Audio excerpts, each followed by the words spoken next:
So welcome everybody. My name is Amelia. I am your resident artist for Watercolor Snacks.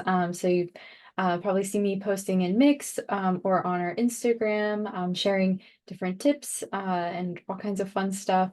I am an illustrator. I live in Baltimore, Maryland. I also teach art. I teach illustration and color. And I'm really excited to share our new spring box with you guys. So some of you may have just recently received your box for this quarter. Some of you may not be subscribed, but just want to tune in. Both are awesome. You're welcome to follow along with the uh, demonstration that I'm doing, or you can do your own thing and just hang out. Either one is fine. But I think we can go ahead and get started with the materials. So we can switch over to our other camera. Thank you. All right, I'm just gonna scoot myself closer to my table so I'm not reaching. All right, so you may have seen in Mix, this is what we're gonna be working on today. I have a couple of just really simple floral designs that we can use our really pretty bright spring colors that came in this box to paint these, as well as the brushes that came in the box are really perfect for this kind of simple floral painting. But I'm just going to set this aside, and I thought it would be fun to kind of go through the materials that are in the box, especially if you haven't had a chance to try them out, you're not really sure what they're all about. We can talk about that and just kind of introduce what we'll be working with today. So let me put this off to the side here.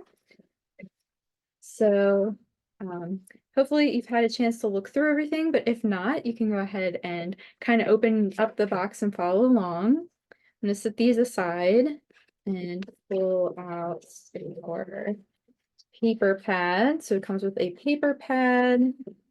Then we've got two brushes, a pen, our paints, a spray bottle, which I already have filled with water, and then this roll of washi tape, which I designed some little bees on it to go with our summer or spring flower theme. I'm just going to set the box aside and out of the way. And then, of course, each box comes with a sticker. I also designed this one. So it has bees. Hold it up so you can see it closer. Try to get it to focus. Maybe I need more background, but hopefully, there we go. So we have our sticker as bees and flowers. And then our same design is on here. So we can go through, every box always comes with this really awesome menu, that, snacks menu, all that fun stuff. And it has a really great description of the different materials that are in the box. So if you haven't had a chance to look through this, it's really, really helpful. So we can kind of go through the materials. I'm just gonna set it off to the side, but kind of our feature, of the box, the star of the box, are these My Mary Blue watercolor tubes. So they're really pretty, really beautiful spring colors. You can see we have a nice set here. These are made in Italy, so some of the colors are listed in Italian on here, but this is the Quinacridone Lake, which is this sort of cool red color. So it almost looks more like a magenta, not like a crimson red like we have on here. Which is pretty cool. And we'll practice mixing some colors in a little bit, but we have this is cadmium yellow deep, and then we have we have a green gold. So this is kind of a spring green, like a yellowy green color. It's a little cooler than the yellow that we have here. And then we have, this is the ultramarine deep. So this is our dark blue, and then we have a Payne's gray, which is just a really dark, cool gray color. So this is our set, which I think this is a great range of colors. This is great for mixing. We have three primaries, so we have a red, yellow, and blue, so you can mix all kinds of colors in between, and you can even mix a sort of bright red, almost crimson vermilion type color like this as well, which I think is pretty cool. So we'll get back to these, but these are really, really nice. And There's a great description of them in here, which you guys can read through, but I'll just highlight that they're luminous, transparent. They have a very high pigment concentration. And the majority of the paint is consisting of a single pigment, which means that there's maximum color clarity and clean mixing. So that's pretty awesome for a set of tubes. And they seem, at first glance, they seem small, but these are actually really big because a little bit of watercolor goes a long way. So you will definitely get a lot of mileage out of these paints. And then we have the paper that we're going to be working on today is this Fabriano hot press watercolor paper. Some of you have heard me say this over and over again, but if you're not familiar with hot press paper, you may have noticed that the surface is really smooth. So this is just the process in which they're manufacturing the paper. They use heat to press it out and make it really, really smooth, which is awesome for using mixed media with your watercolor, such as drawing over your watercolor, painting with pens, or if you want to go back in and use colored pencil, this is really great for that. So I'm going to set this aside because I already took out a few sheets and trimmed them down so that we can do one type of flower on each page, but you can just draw on one big piece of paper too. It's up to you. There's no really rules for how to do this painting today. So if you want to use just a little piece of paper or a big piece of paper, you can do whatever you want. I'm going to be using some that are a little bit smaller. I also like to keep a little scrap of watercolor paper just so I can test my colors. So I usually tuck that next to my paint palette, which I'll talk about that in just a minute. So if you want to have a little piece of scrap paper handy, you can have that there. And then this paper is also Italian, and so it's made in Italy and has a blend of high quality cotton and cellulose. So it has 12 sheets of hot press 300 GSM paper. That means it has like a good weight to it. You'll notice that it's a kind of a thick paper, so it can really soak up the water and wet paints. And the paint will go on smoothly, but it's also going to dry quickly because it's not it's going to soak into that paper and dry. So that's going to be really nice for your watercolor paintings. All right, so we have our two brushes. So the one that is kind of like this arrow shape almost. This is the petal brush. So this is just the name for the shape, but it's pretty awesome because this is actually specifically designed for painting petals, leaves, and stems. And you can tell like the shape of it, it looks like a petal or a leaf. So this is a really great tool for this box. And I think it's perfect for the flower theme that we have for this quarter. So that will definitely be coming into use today. The other brush we have is this Princeton Velvet Touch series. This is a synthetic brush. This is what's called a round brush. And it's a little bit smaller. It's really nice for adding details. And you can use it for if you are painting in your petals, you want to add a little bit of detail in there, it's perfect for that. These also can create a nice petal shape as well, or if you want to paint stems, any finer details, this is really nice for that. So these two pair together really nicely. I'm a big fan of these Princeton Velvet Touch brushes. They're some of my favorites that I always go to. They're some of the first brushes I reach for, so I feel like I have kind of a nice collection now. I like them a lot. So the pen that is included in this box is the Sakura Micron PN nib. This is the PN stands for plastic nib, although some of the people in the ArtSnacks group will call it the perfect nib because it feels like the perfect pen. And it has this really great fine point to it. And it's really sturdy. I'm a huge fan of these PN pen or Micron PN pens. They're really durable. The ink is archival and quick drying as well as waterproof.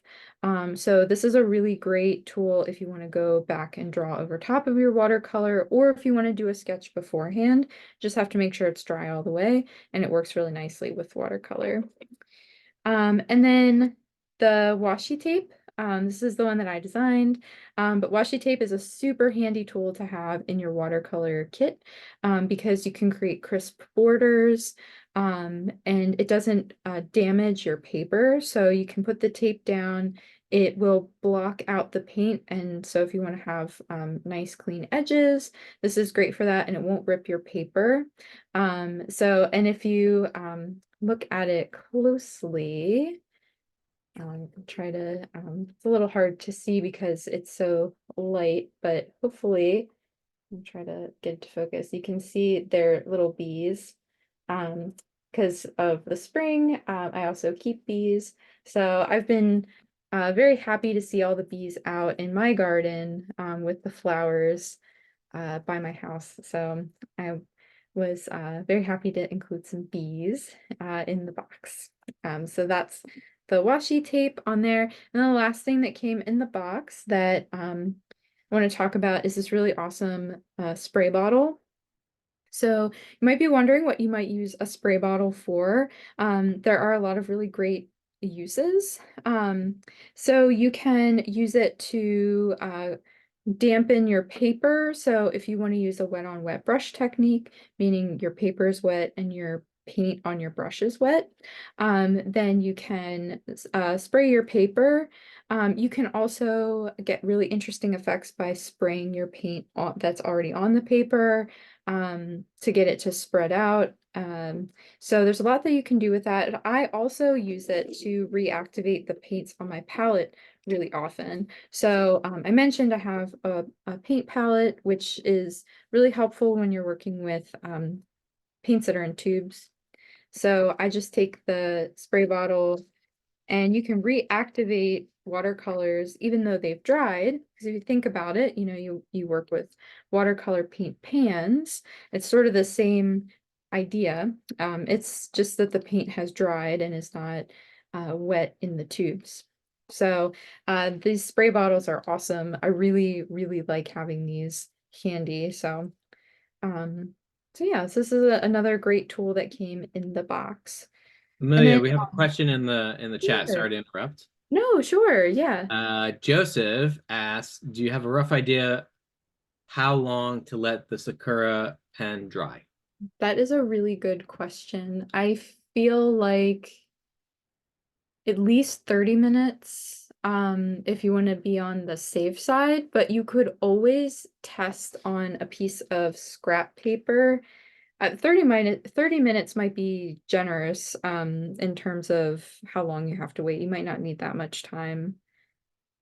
But I tend to err on the side of caution only because I have been very impatient in the past with my going over my line drawings with either an eraser or a paintbrush. So let's see, it's 7:19. I'm gonna let this sit for, we'll try it at 5 minutes, and then we'll see if it looks like it's dried enough. And then if it needs more time, we'll try another one and check in. So I would say at the most, probably 30 minutes, at the least, somewhere between 5 and 10. Hope that helps answer the question.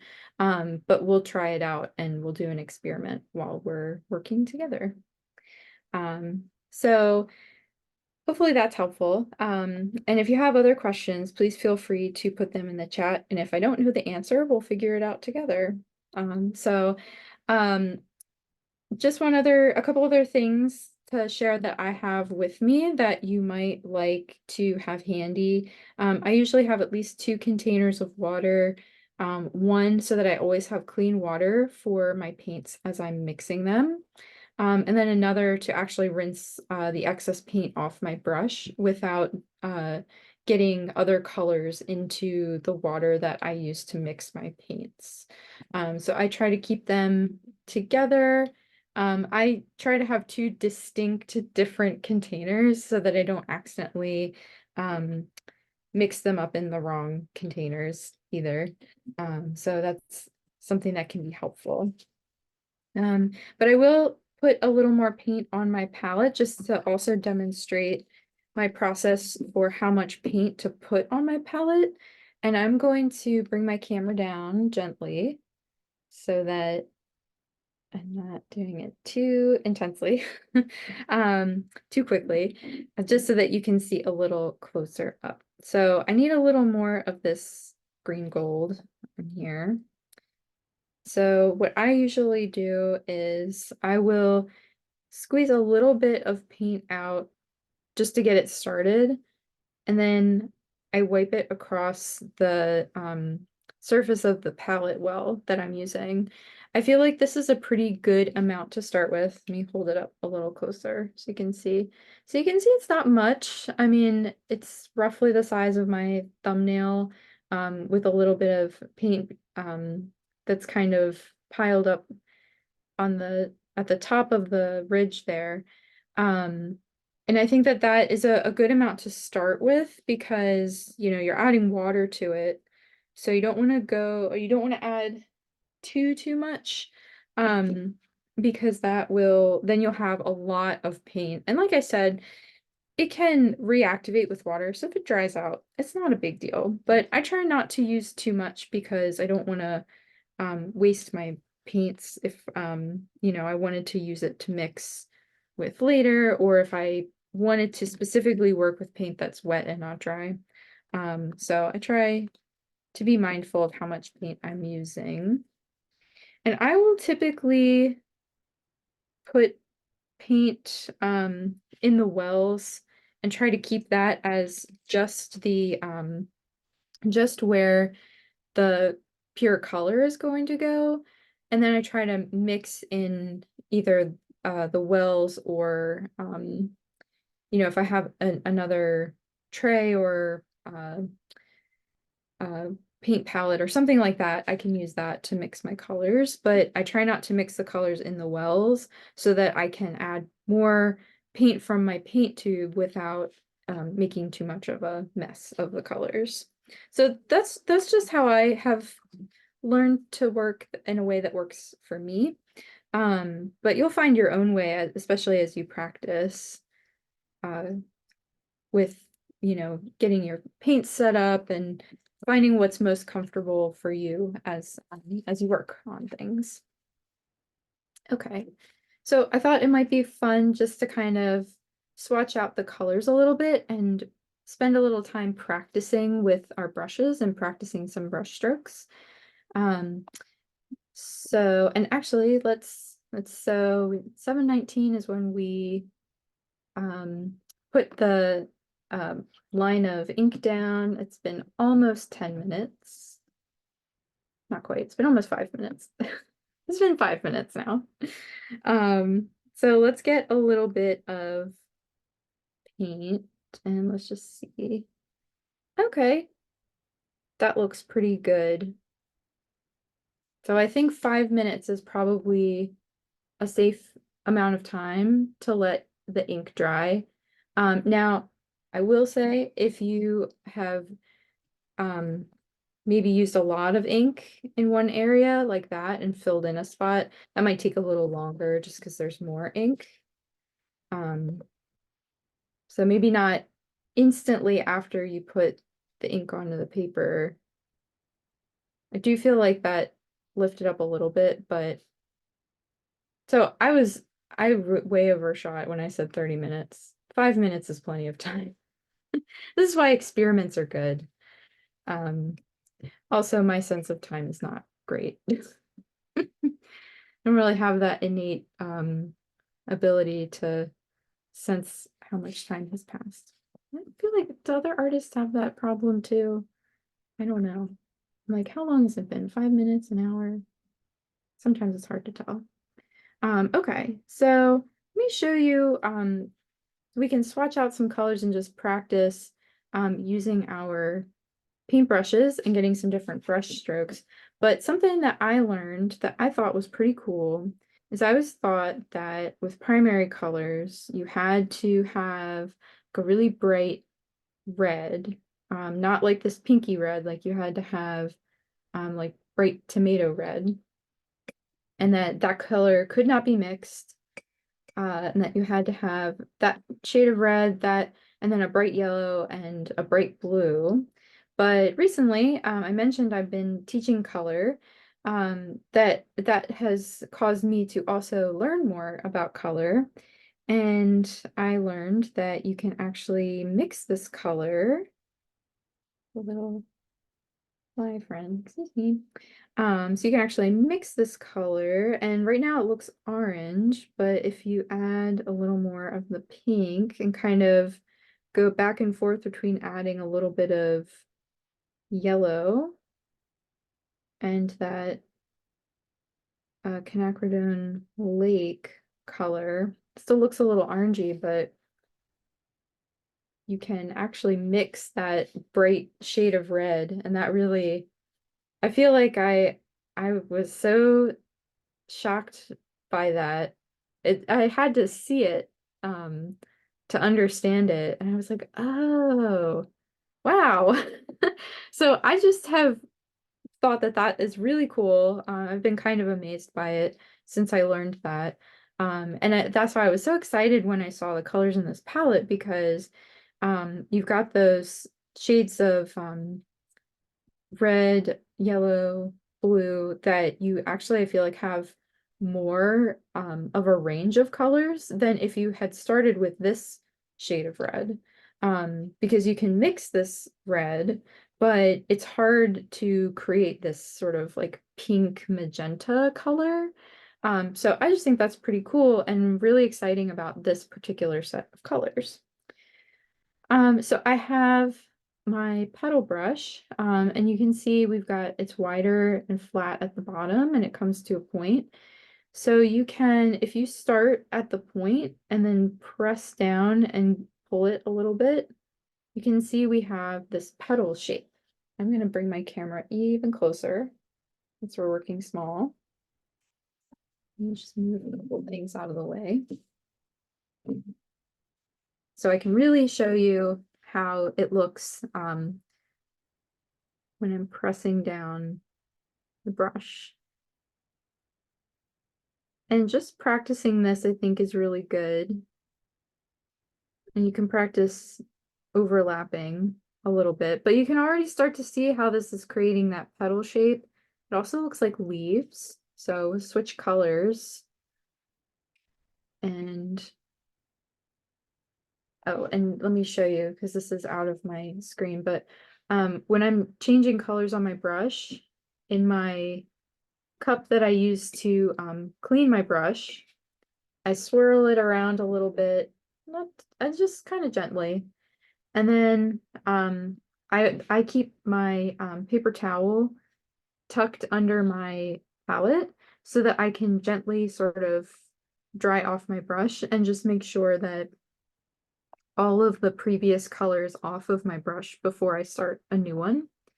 And then another reason that I do that is to get the rinse water off of my brush so that I can dip into my clean water and then activate my paint that way. So that's just a helpful tip. Also, if you are kind of new to watercolor just in general and you haven't had much experience with switching out colors, or you've always had a problem with colors being muddy, that's a helpful routine for when you're switching colors. And the more you practice, the more it will feel intuitive. But we'll do the same kind of where you just press down and drag a little bit with a more green color. And you can see it's starting to look like leaves. And then you can turn your brush so that you're using the pointy end. And you can get really fine lines that way. And if you press down and just shape it a little bit with the tip of the brush, you can create smaller leaves. If this is too yellow for you, you just take a little bit of this green and then cool it down with some of this blue.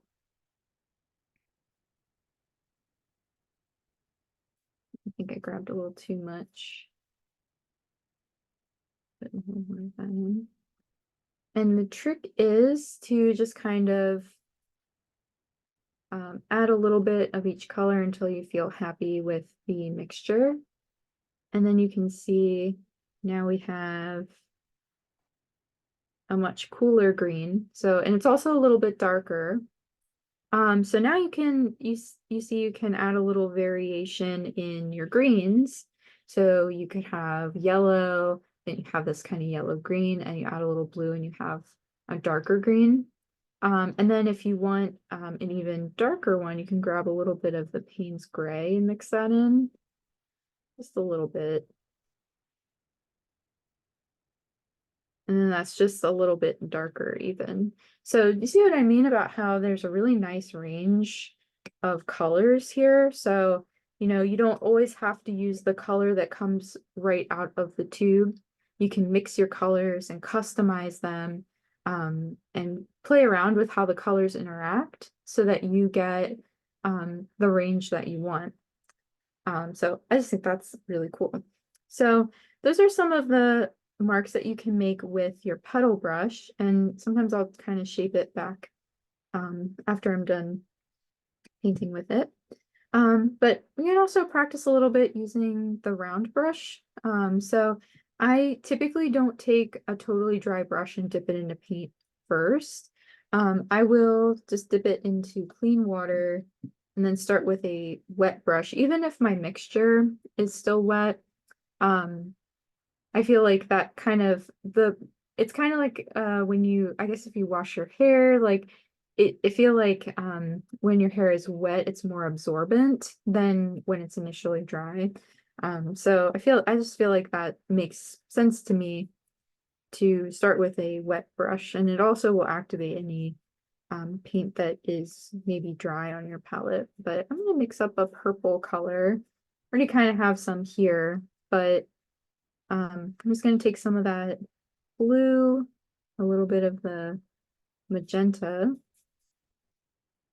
color, and you know, the purple is going to look a little different than if I used a different red. So I just want to demonstrate doing the same kind of brush stroke that I was doing with the petal brush, except now you can see you get longer, thinner brush strokes.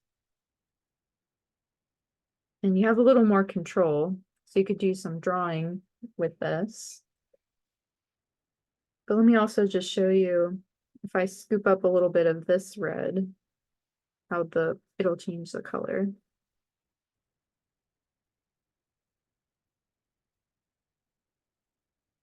So you can have a cool purple and a warm purple, so you can start to get a range of temperatures as well with your color palette too. And so you can get these kind of wide flat brush strokes, but you can also get very thin, fine brush strokes. That's why I was saying you can even almost draw with it. You can get a varied width. And the trick to that is just kind of how you press down with the brush. So doing more or less pressure with how you push down, but you could also kind of rotate the brush a little bit and that will give you an effect.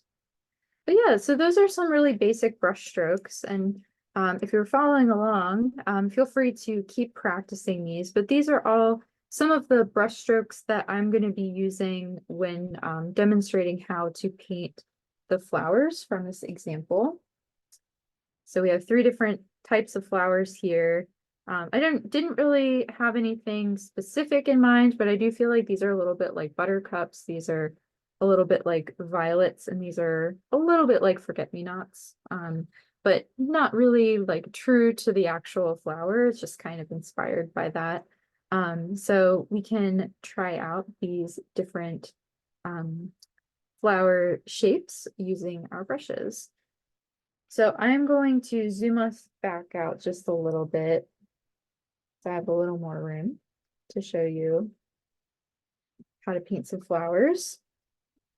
I'm setting my pen aside. I didn't use it in this example, but maybe I'll go back in and add a little bit of line work afterward. If nothing else, the pen is really great for adding your signature.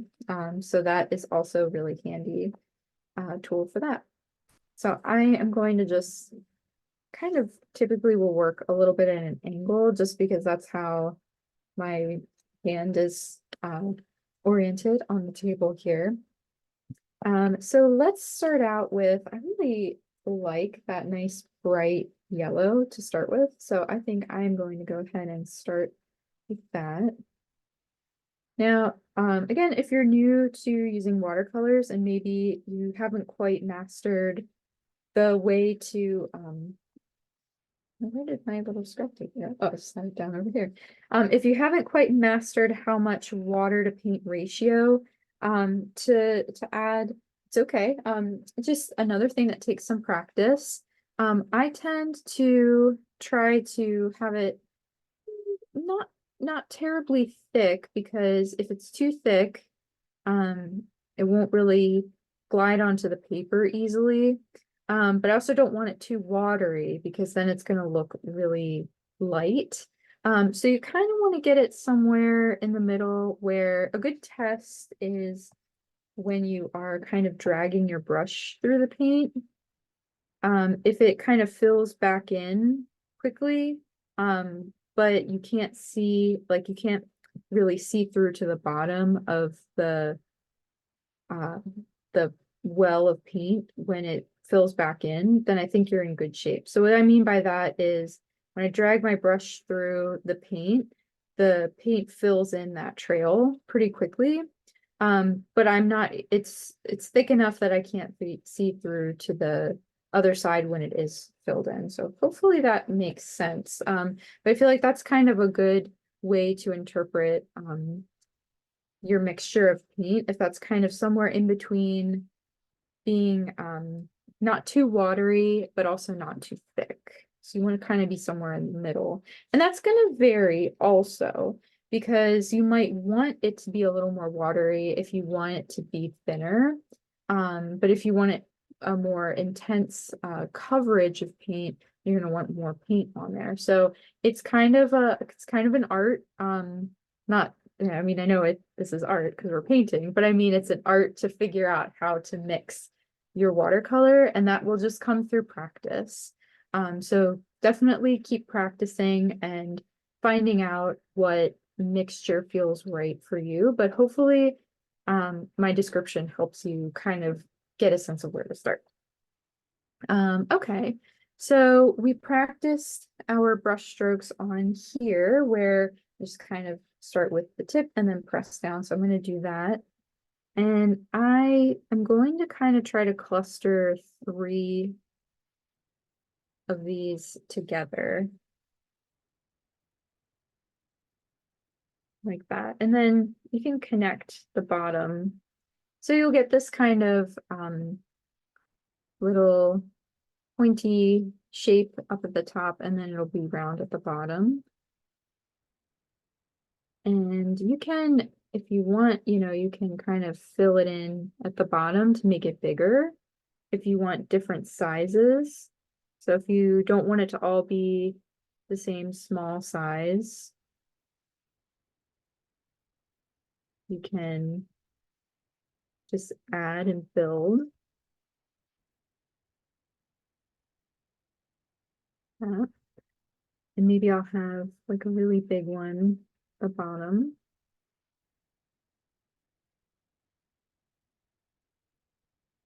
It's kind of creating a teardrop shape almost. And I think actually this looks a little bit more like a stylized daffodil more than a buttercup. But I'm just kind of randomly filling them in around just to create an interesting arrangement. I'll add a couple more. And I'm kind of varying the size, adjusting the size so that it gives a little bit of a sense of depth Because with perspective, things that are closer to us look bigger, and things that are further away look smaller. So trying to just suggest that a little bit. This. And do a couple little tiny ones. So with the smaller ones, I'm kind of using really just the tip of the brush, and I'm not really getting down to that thicker part quite yet.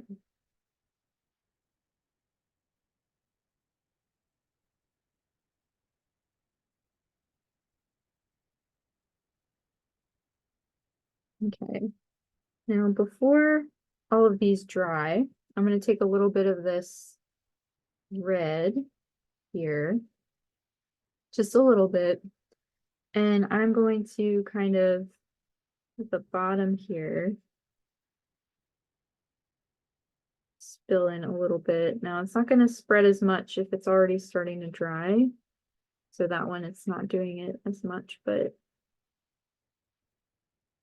you can see the color is spreading. It's kind of the effect I'm going for. And don't worry if it's not spreading, because I'll show you what to do. And I'm just going to fill in the ones that are still wet. This is what's called the wet and wet technique. So if you're putting wet paint into wet paint or on the wet paper, that creates that sort of bloom effect. Okay, so if you didn't get the bloom effect, don't worry. Just take a little more of your yellow paint and then go back over. And then that will activate the red paint that I just added. So, and then you can use a little bit of water to spread it out a little bit. So I'll show you how to do that. Okay. So where I want to smooth it out, I'm just going to have a totally clean brush, a little teeny tiny bit of clean water. And then I'm just going to kind of gently feather that out so that it's spread. It looks even, a little more even, and creates kind of a gradient effect. And this is helpful if you want things to look a little more smooth. The trick is just you have to wipe off your brush and reapply the clean water somewhat frequently, because if you're trying not to spread the color around, you have to wipe it off of the brush. That's how you get kind of that smooth transition effect.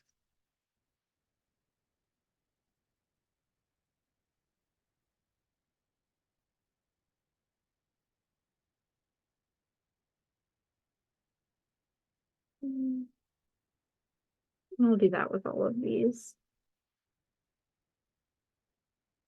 This is another thing that just takes a little bit of practice, but I've found that it works really well for getting the nice smooth gradient transitions.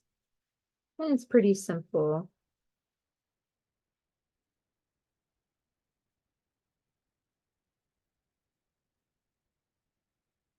Okay.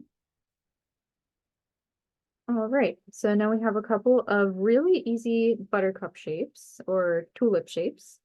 And you can see that I did sculpt some of them a little bit by, kind of painting the shape, but overall, it was really easy to make this petal shape with the petal brush, just by kind of pressing down and then making them line up together in a way that makes them look like a flower. So I'm going to switch over to this round brush here. And I want to add some stems, and I might go in and add more flowers, but I kind of want to start adding in the stems and the leaves. So I already have some green mixed up. If you don't have green mixed up, you can either use some of the yellow green, and cool it down with the blue. You can use just the yellow green out of the tube, but I'm going to use this one that's cooled down a little bit with the blue. And you can add a little bit you know how flowers will have when they, bloom out of the bud, they'll usually have a little bit of that um shell from the bud still at the bottom. So I'm just kind of giving it just a very slight little um shape down at the bottom. And if it spreads a little, that's okay. I think that looks really pretty and organic, like the rest of the flower shape. And it can go off the page. So if if you're like me and you don't have a lot of space at the bottom, just let it go off the page. And I'm just going to repeat that for my other flowers. And I'm going to try to keep the stem in proportion with the flower. This one has a really long stem, which I think is kind of cute. But I want to try to keep it in proportion so that, I kind of feel like this makes sense. So I don't want to have the same width of stem on this one if it's smaller and meant to look further back. So I'm going to try to be somewhat consistent with the proportions of the flower and the stem. I'm really not going to overthink it. So don't worry too much if you're not really sure how that would look.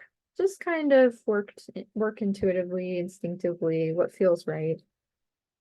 Or you could also look at some flowers or pictures of flowers if you would like some kind of reference. But you can see how this round brush is really nice for things that require a little more control or precision, that you can almost draw with this brush in a way. I think this one came out a little thick, but that's okay.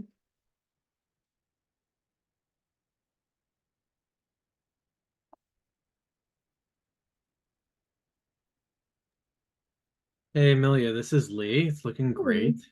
thanks. We're a little over halfway through. Great, thank you. Welcome.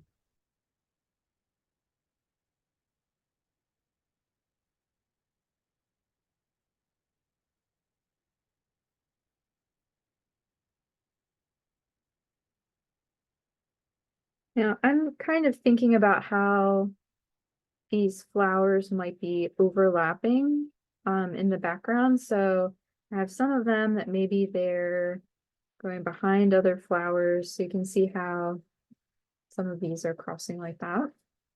So think about that.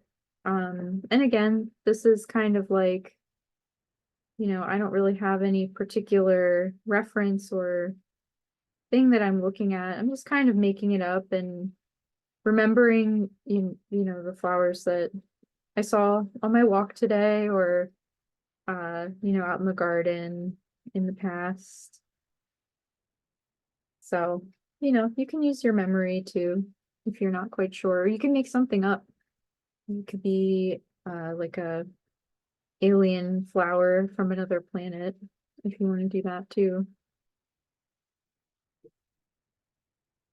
Which could actually be a really fun project, because you could think about flowers you've seen in real life, but you can make them really fantastical and magical, otherworldly. I love doing stuff like that, really imaginative type of things.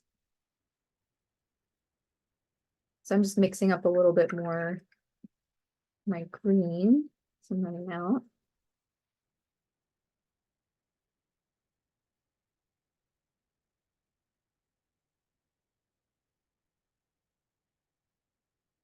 Okay. On my last letter here.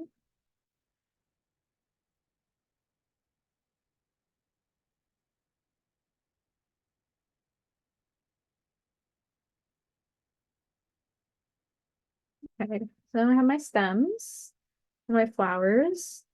I really like these colors together. I think they just look having the yellowy green, I think, with the yellow flowers it just works together really well. Like they look like they belong together. So now I'm going to take my petal brush again. Now I want to add some leaves, not too many, but just some. So I'm gonna use that, and since I want it to create that petally leaf shape from earlier, and just use that and go in and add a couple petals.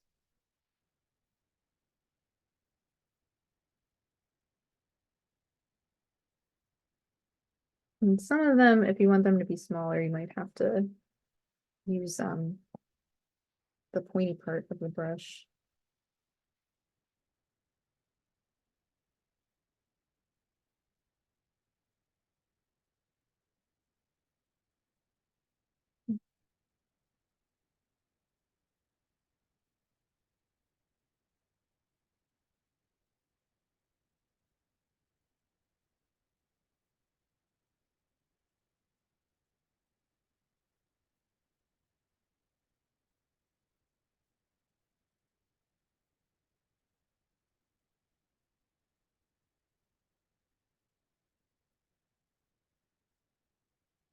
And I don't really have a plan of where they're going, just kind of where I think it would look nice to fill in some of the negative space that area.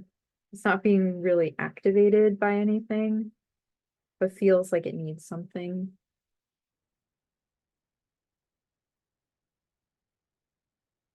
And, if you wanted to, you could add more flowers. If you wanted it to really fill out the paper. I feel like I could definitely use some more. But I do want to show some of the other flowers as well. So, um, I want to let this one dry. Might come back to this one. I think it could be interesting also to maybe add some pen on top. So I'm gonna, if we have some time, I'll do that after. Let me set that aside to dry. And now let's do our sort of violet shape. So that's going to be very similar to what we were doing before with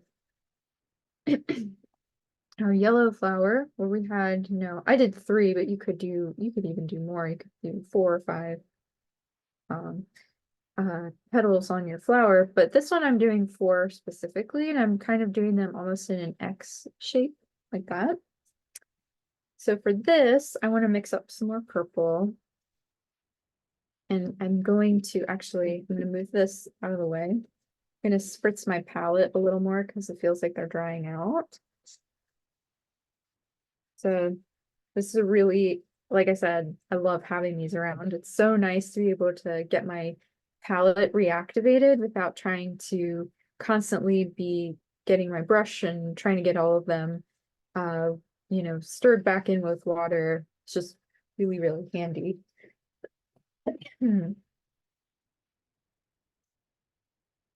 Okay, so mix up some of this purple. So I'm going to take Canacridone Lake, put that over here. And you can see I'm kind of, sometimes when I'm pulling colors from my well to mix in, I'll just kind of wipe my brush on the side to scrape the color out. I feel like that's a pretty effective way of putting my color down in the palette, because sometimes just swishing it around, I feel like it's just getting all soaked up into my brush and not really off of the brush and mixed together. So that's why I take that approach. And if you find that you're getting frustrated because you feel like your brush is sucking up all the paint off of your palette, more so than you want, then this is a helpful method. Let's test the color. Again, this is why I keep that scrap paper handy, so I can make sure I actually like it. I think that looks pretty. I wanted to get something that was a little cooler, so I think that's a good place to start. All right. So before, when we were creating this shape, we started with the point and dragged down, and the round part was in the center of the flower.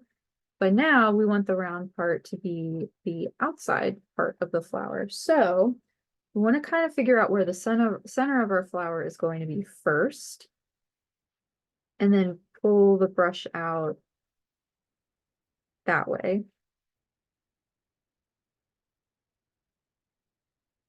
Like that.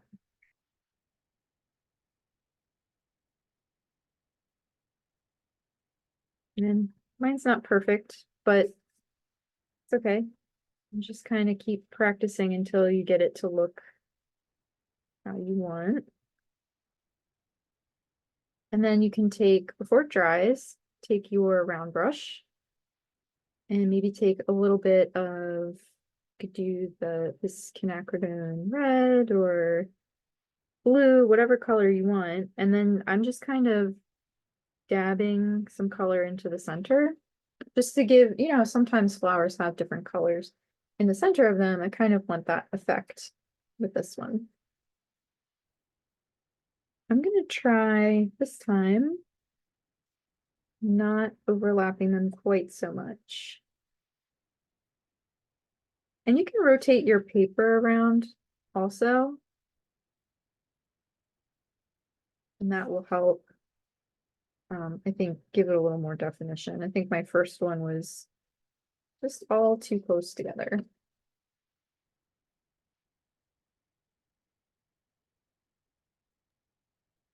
Amelia, we got a question in the comments here. Sure. Kaz says, I'm a little confused on consistency. Is there a recommendation for a bit thicker because it's hot press paper? I've only worked with cold press paper before and learned the tea to butter consistency scale with that. Yeah. I think for me, because I tend to have a hard time getting the color to go consistently across hot press because it really does dry quickly. I like to have it a little bit thicker, because I feel like when it's too wet, I get more of the effect of streakiness or this kind of puddling effect. Um, and I think, yeah, I think because you've worked with cold press paper before, that kind of holds on to the um, more liquidy part of the paint. So I'll show you just for an example of like a really watered down paint, and maybe that will kind of help with showing, at least for me, what I like it to be a little bit thicker. So if I have a really thin watered down color, um,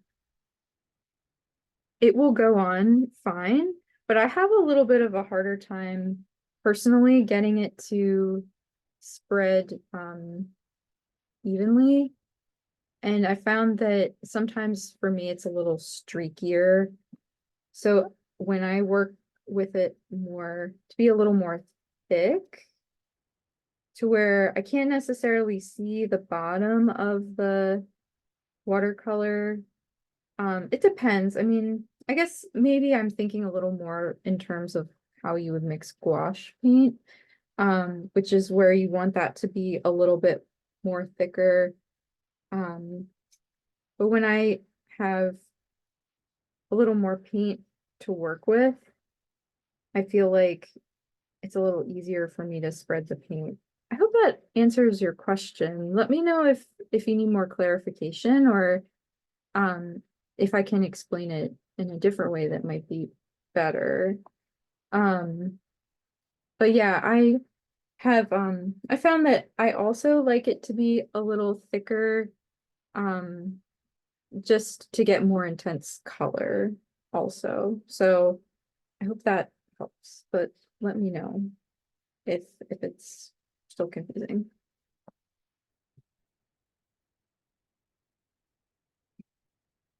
Okay, so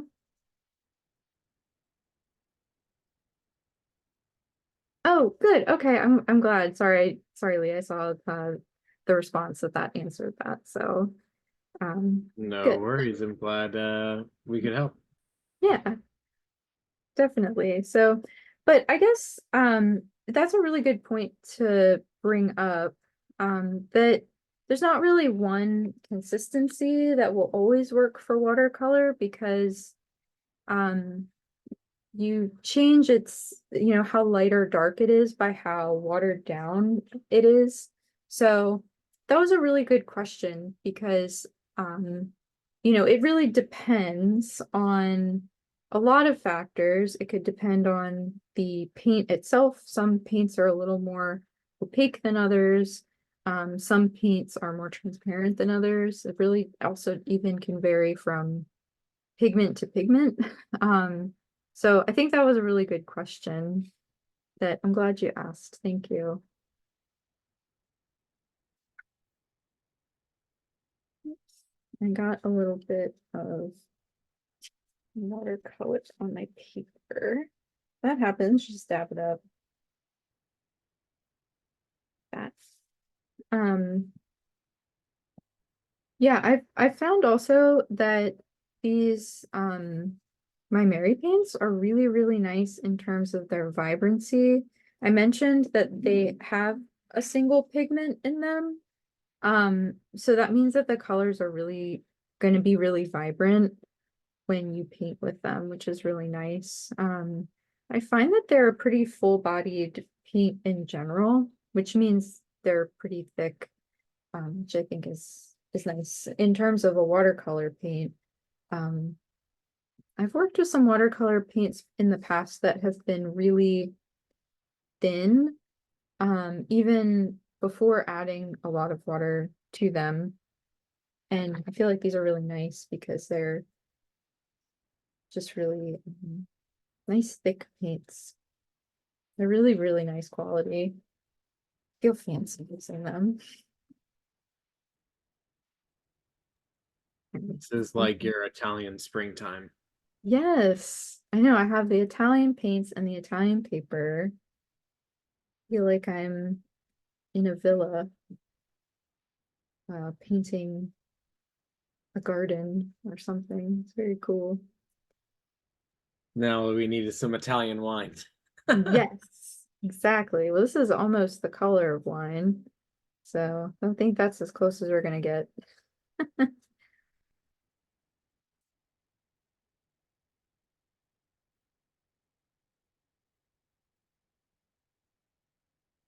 Okay. So this is I want like a really vibrant purple. So I think that's kind of when I was saying, oh yeah, you should think about like having a nice thick mixture where it leaves a trail but fills in and then, it's pretty opaque. I feel like that is like what I was going for, where I get this really like bright, intense, heavy color. That.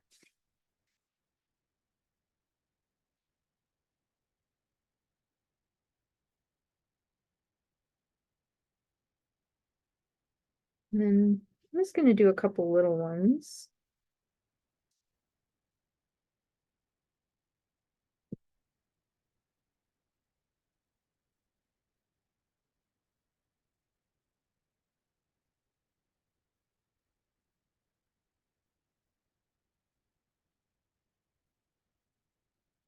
And if your edges are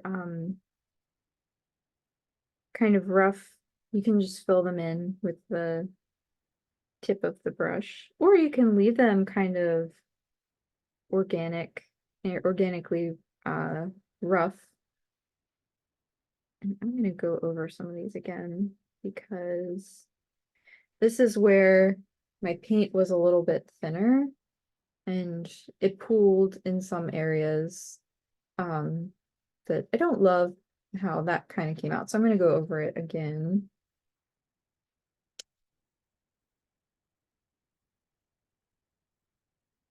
Just try to get a little flatter, more consistent across the shape.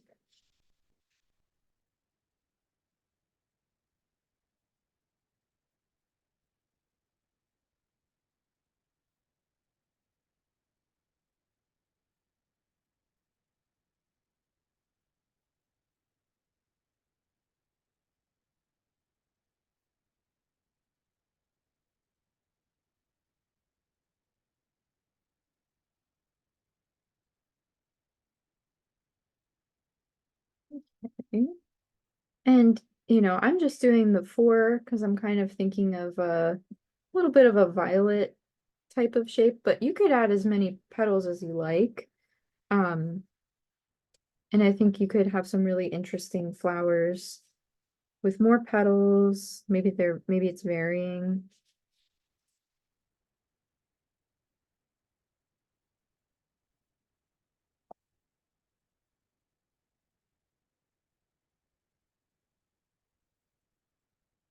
But I think a key to doing something with repeated shapes like this to help make it look interesting is to add some variety through um, the different sizes, maybe slightly different shapes, so they're not perfectly the same, each one. But you could also um, overlap them a little bit. Overlapping, like I mentioned, with the stems is a really good way to add some visual interest so that not everything is totally separated and by itself. But I'm just gonna add a couple more little ones around here, and then we can add some stems on these, and probably go in and add a little more to the center also, just to add that color in there too.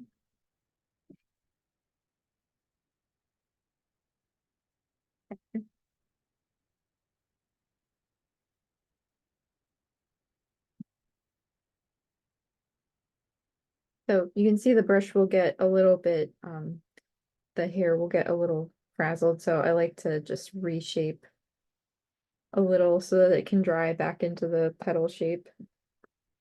You're just styling it. Okay. And I'm just gonna add in a little bit of the dots in the center.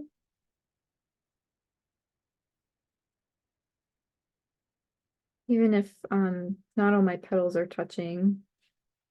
It's meant to look loose, so it's okay if it's not perfect. Got it. All right. And now go in and add my stems, which actually some of my red got into my green. So I'm going to wipe out my palette well.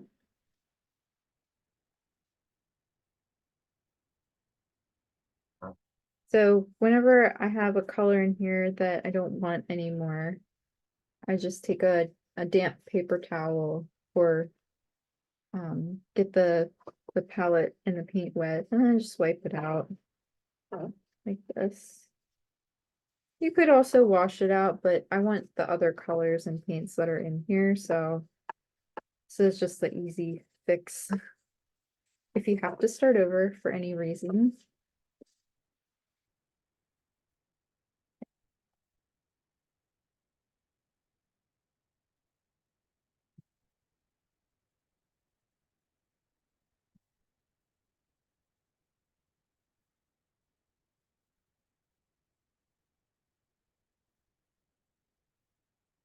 Now I'm pulling color from each well, but you could also, if you needed to mix up a lot of a color, you could also just squeeze the color directly, the two colors directly onto where you're going to mix them.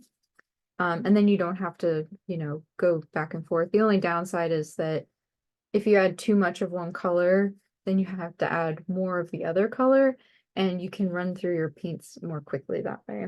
So both methods work. It just depends on how much it is that you're trying to mix on your palette.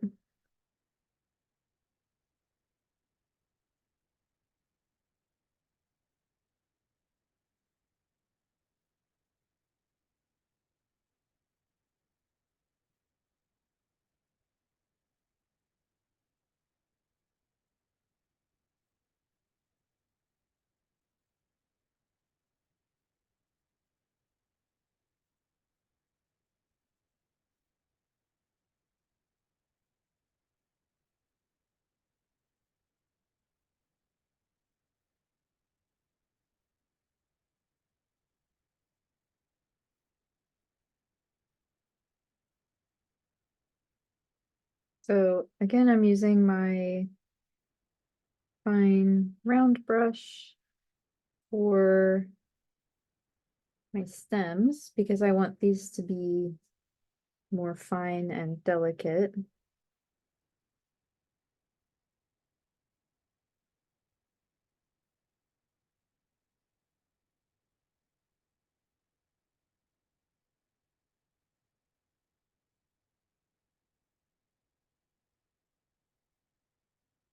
Okay. And then I will add my petals.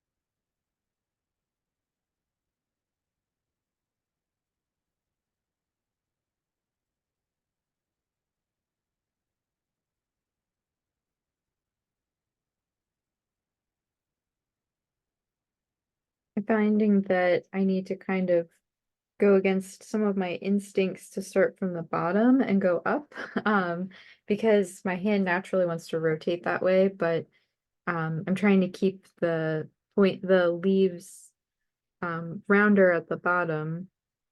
So sometimes, if you're using a certain tool to get a certain effect, you might have to sort of readjust how you might naturally use the tool. Um, so just something I'm observing about my own practice of using a tool that I haven't used a pedal brush very much, but I really like the effect that I get with it. I think that's cool. But I have to keep kind of stopping myself and having to think about what I'm gonna do next. Okay, so I'm going to go ahead and let this one dry. And I'm gonna get started on our next one.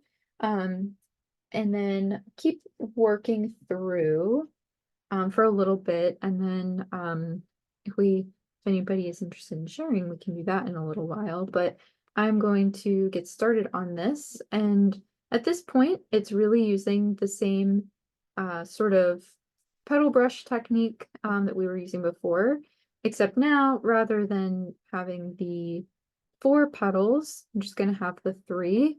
And I'm going to use another color to connect them. So I'll demonstrate on my last piece of paper here.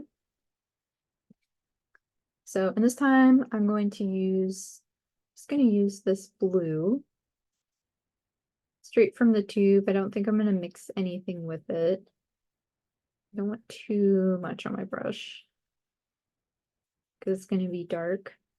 But this time, so I'm still going to start with my point in the center.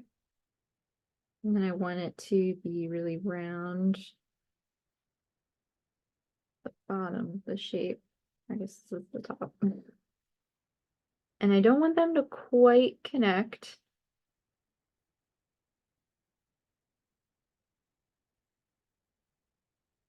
Although if they do, it's okay, because I just did it by mistake. I'm gonna try to avoid it. And then I'll take my smaller round brush, some water, and I'm gonna take a little bit of the Payne's gray. And this will be where I would connect them if they weren't already connected. But that's going to sort of bring the colors together, but also add a new color in to blend it. So we'll do that again. Start in the middle.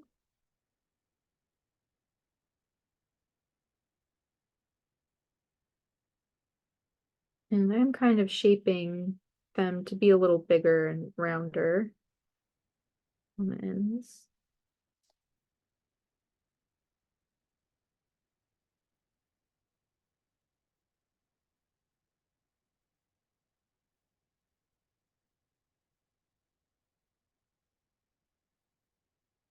And taking some of the Payne's gray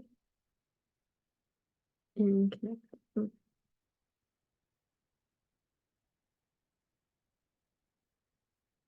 And you could even, if you wanted to kind of draw a line in the middle, sort of like the vein of a leaf, you could do that too. And I'm just going to repeat that. Some varying sizes, just like with the other flowers.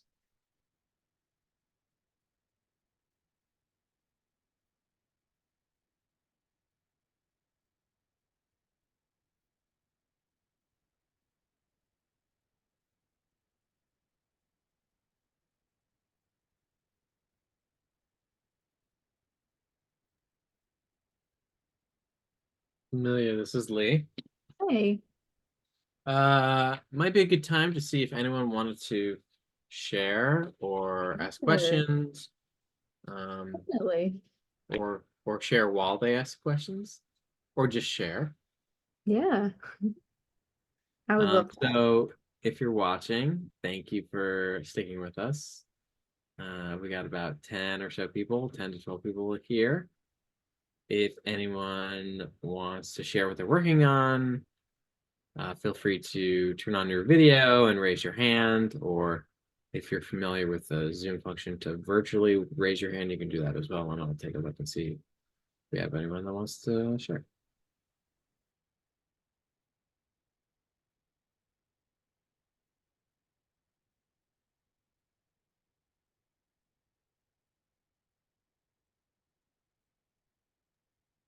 It's also okay if you just want to not share and continue to work. That's also okay.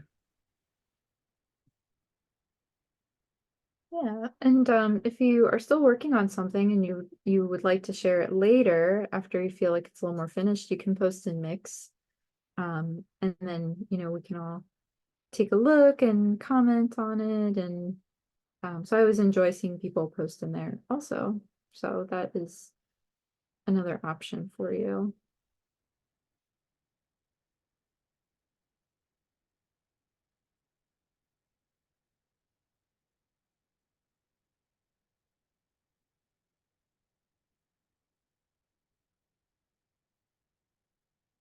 I think this one is a little too watery.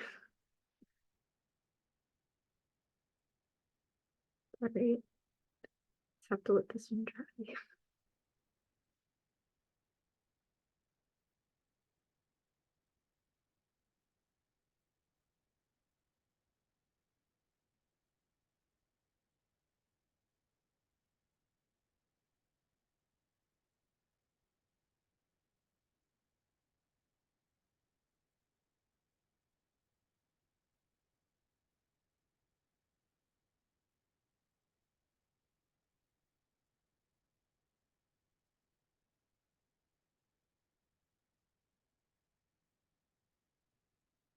For any of these flowers that I painted where I'm not a huge fan of how the colors ran together or anything like that, you can always go in, or I'm going to go in and kind of um, fix them up to be a little more to my liking. So if that happens to you too, you can always go in and um, before it's too dry, watercolor will reactivate. So you can always kind of go in and blend out anything that you're not super happy with. Um, so it's not permanent if it's not how you want it, which I think is nice. Nice feature of watercolor.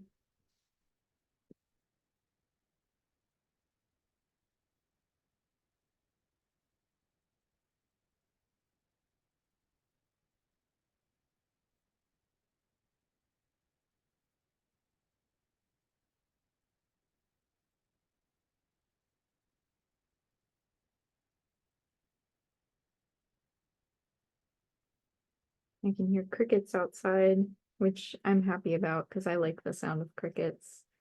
But that's another great sign of spring. Aside from all the flowers or all the other like birds and crickets and frogs, tree frogs.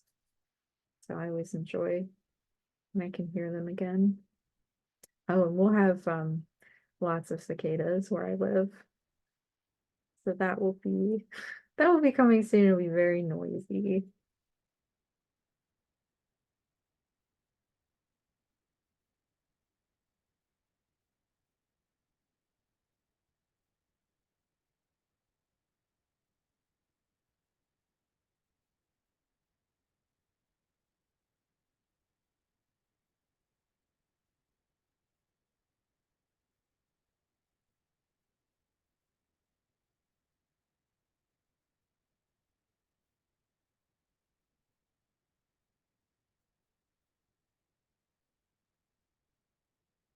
Okay. Well, I think that's a good number. I really like this blue. Um, Reminds me of a picture book from when I was little. I think it was called Sue Likes Blue, and all the illustrations were this really pretty cobalt blue color. Um, and I've always really liked that color because of that book. It just reminds me of it a little bit. Okay, so I'm gonna go ahead and add the stems. We need a little more green and blue here. But you can see I've only had to add more paint maybe 2 or 3 times in total, and I've only added a real little bit each time. Um, so you don't, it really does go a long way. You really don't need a whole lot of paint on your palette. Um, Even when you're mixing colors, I found. So I think that speaks to the intensity and vibrancy of the pigment in this paint, that you don't need a ton of it to mix up your colors, which I think is really nice. Okay, go ahead and add my stems. I don't think I'm going to go all the way to the bottom of this one. Actually, it's a good time to use some washi tape. I can show how it can be useful for masking your paper. Oh, I'm gonna put right side up.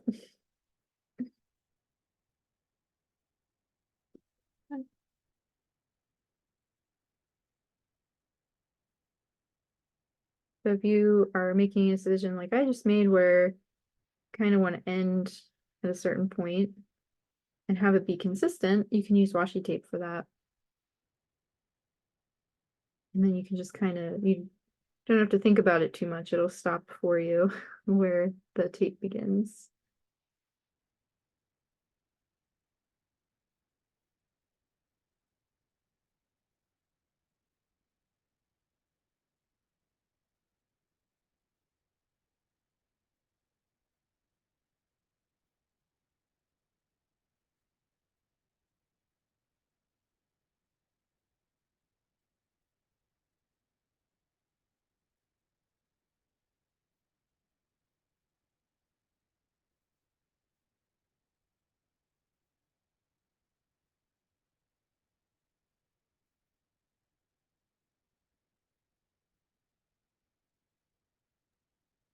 Amelia, it's looking really good.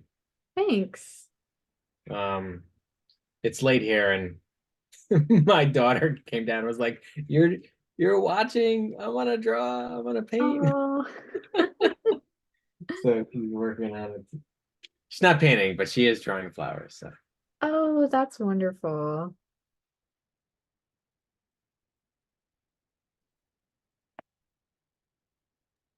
there's a question in the comments from Joseph. While we're still here, what can you do if you have a vibrant petal color that gets out into your stem?